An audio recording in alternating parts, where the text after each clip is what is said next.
आज जो टॉपिक आपके साथ शेयर करने जा रहा हूँ उससे रिलेटेड काफ़ी कुछ इन्फॉर्मेशन मैं ऑलरेडी पिछले लेक्चर्स में अपने दे चुका हूँ। कुछ क्लासेस में मैंने आपको सेल एंड सेल से रिलेटेड इंपॉर्टेंट इवेंट्स यानी डिस्कवरीज के बारे में बताया था, इन्फॉर्मेशन दी थी। अगर अभी तक आपने वो लेक्चर नहीं देखा है तो मेरे यूट्यूब चैनल पर जाकर सब्सक्राइब करें और उस सेल से रिलेटेड जो भी इंपॉर्टेंट इवेंट्स या टॉपिक हैं उसको आप अच्छे से पूरा वॉच करें और अपने चाहें तो नोट्स भी बना सकते हैं। आज का जो टॉपिक पढ़ाने जा रहा हूं आपको वो है cell division and cell cycle. अब यहाँ बहुत बड़ा टॉपिक है सेल डिवीजन, है ना, और आपके पास इससे रिलेटेड काफ़ी कुछ इंफॉर्मेशंस होगी और सेल से रिलेटेड मैंने भी बहुत कुछ आपको बताया था अपने क्लासेस में।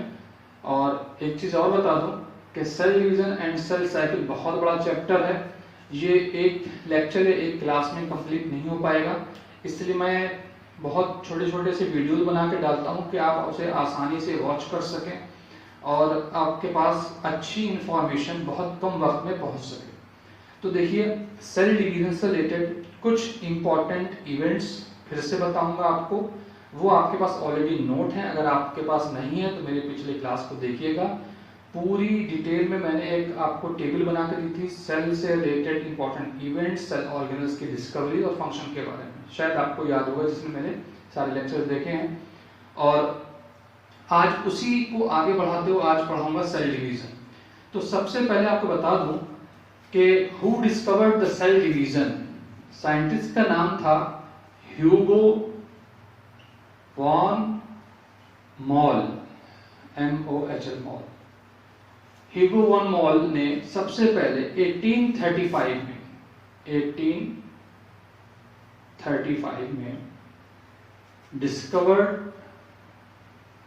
डिस्कवर्ड सेल डिवीजन इन, एक ग्रीन अलगा था, Cladophora. Cell division in Cladophora, CLADOPHORA, Cladophora. ठीक है, तो सबसे पहले सेल डिवीजन को डिस्कवर करने का क्रेडिट जो दिया जाता है वो ह्यूगो वॉन मॉल को दिया जाता है। इसके बाद आपने सुना होगा कि सेल थ्योरी प्रपोज की गई। शिल्डन एंड सॉन ने जो सेल थ्योरी प्रपोज की थी उसमें भी काफी चीजें बताई गई, जैसे कि मिसाल के तौर पर अगर आपको याद हो, according to the cell theory which was given by Schleiden and Schwann in 1839, क्या कहा गया था? ईच लिविंग सेल या each living organism grow, reproduce and repair their cells by the cell division. यानी हर एक जिंदा चीज जो ग्रो करती है, यानी जिसमें डेवलपमेंट होता है, जिसमें रिप्रोडक्शन होता है और जिसके अंदर रिपेयर की कैपेसिटी होती है, वो सारी प्रोसेस किसके जरिए से होती है? सेल डिवीजन के थ्रू की जाती है। इसी को एक स्टेप और आगे जाते हुए एक बहुत फेमस साइंटिस्ट थे रुडोल्फ विर्को, या शॉर्ट में आपने इनका नाम सुना होगा R विर्को करके लिखा होता है। 1855 में उन्होंने क्या कहा था कि each daughter cell originate from pre existing cell, यानी दुनिया में जो भी सेल डेवलप हो रही हैं वो पहले से बनी हुई या डेवलप हो चुकी सेल्स के जरिए से ही डेवलप होती है। और ये डेवलपमेंट या फॉर्मेशन किसके थ्रू होता है? ऑफ कोर्स सेल डिवीजन के थ्रू होता है। तो सेल डिवीजन को आपने कई तरीके से पढ़ा होगा, उसकी डेफिनेशंस पढ़ी होंगी, तो वो आप नोट कर सकते हैं, या जो मैं आपको बोलता हूं ओरली आप वो भी नोट कर सकते हैं। मेरे अकॉर्डिंग मैं सेल डिवीजन को दो तरह से डिफाइन करता हूं और बहुत इजी लैंग्वेज में उसको मैं डिफाइन कर रहा हूं। अगर आप नोट करना चाहते हैं तो नोट कर लीजिएगा या पूरे लेक्चर को सुनिएगा एंड तक, तब आपके सामने सारे फंडामेंटल्स क्लियर हो जाएंगे। तो डेफिनेशन इस तरीके से हो सकती है सेल डिवीजन की कि new cells originate, new cells कह लीजिए या डॉटर सेल्स कह लीजिए, न्यू सेल्स और daughter cells originate from pre existing cell और the mother cell by the division. ठीक है, एक ये डेफिनेशन हो गई बहुत शॉर्ट में और सिंपल तरीके से। या आप ये भी लिख सकते हैं the process by which new cells originate from pre existing mother cells is known as cell division. तो सेल डिवीजन की ये डेफिनेशंस हो जाएंगी। अब बेसिकली अगर आपसे कहा जाए कि सेल डिवीजन जो होता है वो फॉलोइंग 3 स्टेप में कंप्लीट होता है।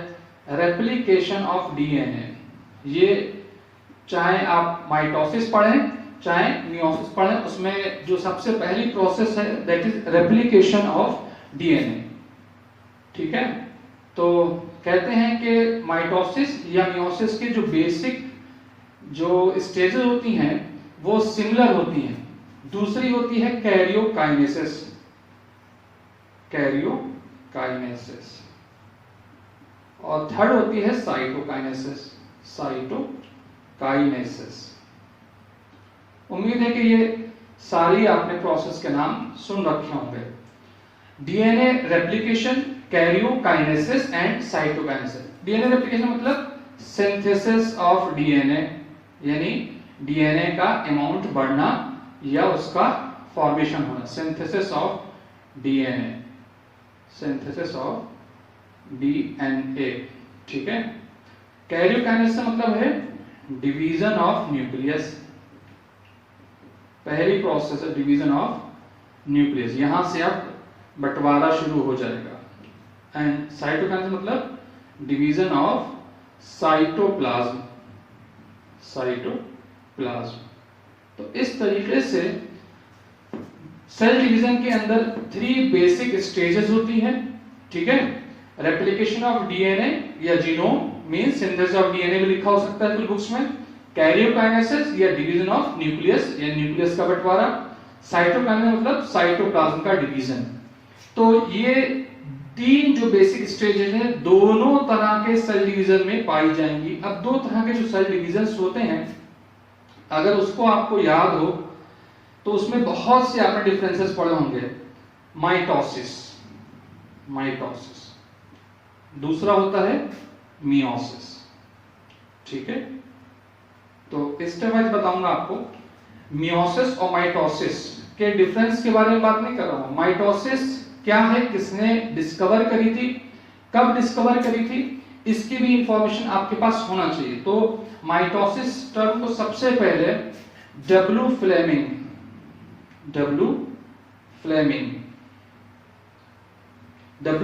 ने 1885 में, यहाँ ईयर भी मेंशन कर देता हूं, 1882 में, सॉरी 1882 डिस्कवर किया था डब्ल्यू फ्लेमिंग ने। ठीक है, अब माइटोसिस जो सेल डिवीजन है इसके अंदर आपने देखा होगा बहुत सी स्टेजेस होती हैं। अब माइटोसिस सेल डिवीजन के अंदर जो आपने पढ़ा है कि ये सोमेटिक सेल्स में होता है या वेजिटेटिव सेल्स में ये डिवीजन होता है। अगर आपको ये बता दिया जाए, इसमें आप ये भी मेंशन कर सकते हैं कि ये जो है माइटोसिस डिवीजन होता है किसमें, सोमेटिक सेल्स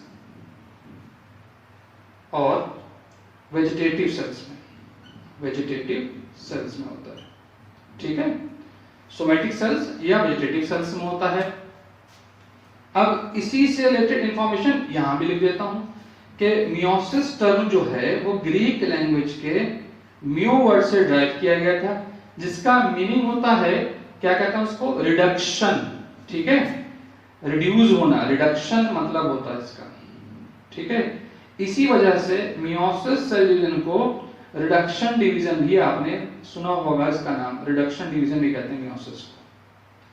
ठीक, अब जैसे इंफॉर्मेशन इसके बारे में दी जा रही है वैसे ही अदर साइड पे मियोसिस के बारे में भी आपको प्रोवाइड कर रहा हूं। ठीक है, तो मियोसिस की जो डिस्कवरी है, ये मियोसिस सेल डिवीजन को फार्मर एंड मुरे नाम के 2 साइंटिस्ट थे, उन्होंने इसको डिस्कवर किया। फार्मर एंड मुरे ने 1905 रिडक्शन डिवीजन ये मियोसिस टर्म के बारे में डिटेल इंफॉर्मेशन प्रोवाइड की थी।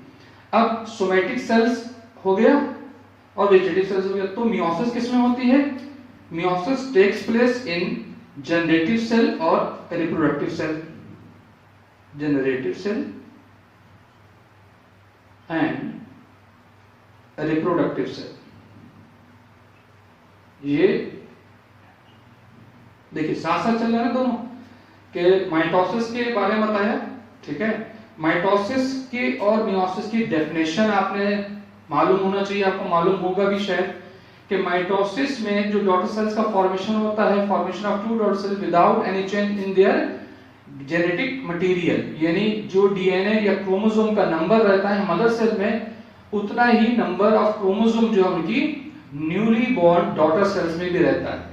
But on the other hand meiosis में क्या होता है कि the number of chromosome becomes reduce, ये नंबर जो है क्रोमोसोम का वो रिड्यूस हो जाता है मियोसिस सेल डिवीजन में।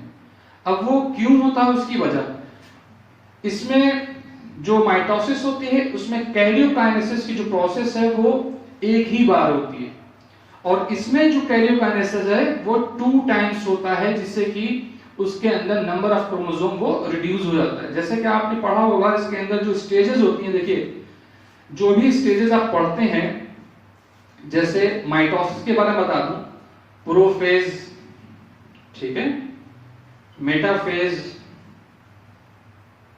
एनाफेज एंड टीलोफेज, ये ऑल 4 स्टेजेस जो हैं is a part of karyokinesis, यानी इन चारों फेजेस के जरिए से कैरियोकाइनेसिस यानी डिवीजन ऑफ न्यूक्लियस जो है वो कंप्लीट होता है।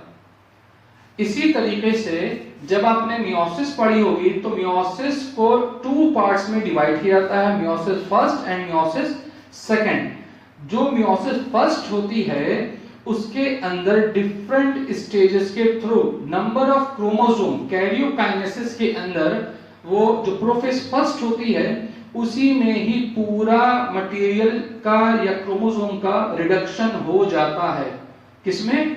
मियोसिस फर्स्ट की, प्रोफेज फर्स्ट की डिफरेंट स्टेजेस कहिए या सब स्टेजेस के थ्रू नंबर ऑफ क्रोमोसोम वो हाफ हो जाता है, रिड्यूस हो जाता है, और पूरी कैरियोकाइनेसिस कंप्लीट होने के एंड में एक मदर सेल के अंदर जो न्यूक्लियाई होते हैं 2 डॉटर न्यूक्लियाई का फॉर्मेशन होता है and they both are haploid in nature, यानी क्रोमोसोम का नंबर वहीं हाफ हो गया मियोसिस फर्स्ट में ही। इसीलिए कहा जाता है कि meiosis second is similar to mitosis, यानी मियोसिस सेकंड जो होती है जिसमें आप पढ़ते हैं prophase second, metaphase second, anaphase second, telophase second, उसकी बहुत से स्ट्रक्चर, बहुत से जो फंक्शन होते हैं वो बिल्कुल माइटोसिस जैसे होते हैं।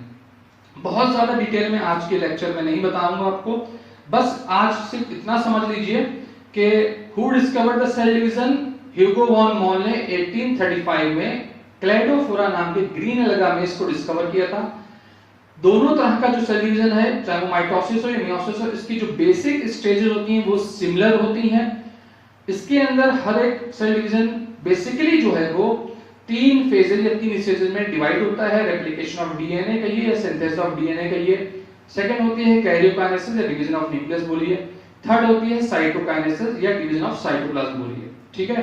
माइटोसिस को डिस्कवर किया था 1882 में डब्ल्यू फ्लेमिंग ने, और mitosis cell division always takes place in somatic cell या वेजिटेटिव सेल, यानी जिन सेल्स के अंदर रिप्रोडक्शन की कैपेसिटी नहीं होती है। फॉर एग्जांपल यहां मेंशन कर देते हैं ओनियन रूट टिप, ये सबसे अच्छा मटेरियल होता है। प्रैक्टिकली ये कहा गया कि ओनियन रूट टिप के अंदर माइटोसिस होता है, और ओनियन की जो बर्ड्स होती हैं उनमें मियोसिस सेल डिवीजन होता है, ठीक है। यानी बर्ड क्या है, वो रिप्रोडक्टिव सेल है या जनरेटिव सेल है। तो आज के क्लास में जो मैंने बहुत छोटी सी, बहुत कम इंफॉर्मेशन आपको दी है, वो आपके पास नोट होना चाहिए, और आगे की जो स्टेजेस हैं एक बार इसका रिवीजन करा के फिर से सारा सेल डिवीजन, पहले माइटोसिस के बारे में बताऊंगा, और माइटोसिस के साथ साथ आपको सेल साइकिल के बारे में बता दूंगा, ठीक है। और उसके बाद जब माइटोसिस और सेल साइकिल कंप्लीट हो जाएगा फिर मैं बताऊंगा आपको मियोसिस सेल डिवीजन के बारे में। तो बस आज के लिए इतना ही काफी है। अगली क्लासेस में माइटोसिस एंड सेल साइकिल से रिलेटेड जो भी इंपॉर्टेंट इंफॉर्मेशन और अच्छे तरीके से बहुत इजी वे में ग्राफिकल रिप्रेजेंटेशन के थ्रू मैं बता सकता हूं, बताऊंगा। तब तक अपना ध्यान रखिएगा, मेहनत से पढ़ते रहिए, अपना भी ध्यान रखें और अपने पेरेंट्स का ध्यान रखिएगा। Till then goodbye and good luck.